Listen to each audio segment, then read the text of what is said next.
अंजना जी, हर व्यक्ति के मन में एक सवाल है। अगर आप अंदर से मजबूत हैं तो कोई क्या आपको तोड़ सकता है? अगर आप विरोधाभास से ग्रसित हैं, अंदरूनी कलह है, योग्यता को दबाएंगे तो जो योग्य व्यक्ति होगा वो छटपटाएगा भी। लेकिन मैं अभी आपका जो शीर्षक था वो देख रहा था बड़े ध्यान से। उसमें लिखा हुआ था कटप्पा और बाहुबली। तो मेरे मन में भी एक ख्याल आया। मैंने कहा कुछ सवाल जो जनता पूछ रही है वो आज तक तो उठाएं आपके साथ। आप याद करिए, विधानसभा चुनाव महाराष्ट्र के हुए, एक प्री पोल अलायंस हुआ।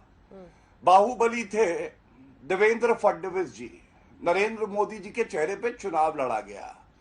पुरानी जो एक शिवसेना थी, एकजुट हुई, वो हमारे साथ थी। सीटें आई 161 और उसके बाद पलटी मारी गई। और जिन पार्टियों को गाली दी जाती थी, भ्रष्टाचारी बताया जा रहा था, उनके साथ उद्धव ठाकरे बैठ गए। अब सवाल ये आता है, कटप्पा कौन?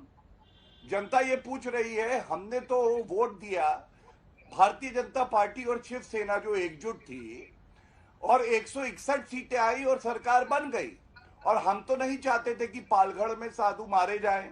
हनुमान चालीसा सोचिए, महावसूलिया गाड़ी में पड़ी जा रही थी तो रोक लग गई थी। तो कटप्पा कौन, ये तो पूछा जाएगा ना। अब उसके बाद आते हैं दूसरे कटप्पा कौन है, ये भी तय हो जाए। अजीत पवार जी सब जानते हैं, संगठन को बहुत अच्छे से चलाते हैं, मेहनती हैं, अपनी योग्यता सिद्ध करते हैं। लेकिन कोई व्यक्ति है जो पुत्री मोह में है, और ये बात तो आज पृथ्वीराज चौहान ने कही है, किसी और ने नहीं। उन्हीं के लफ्ज को मैं यहां दोहरा देता हूं।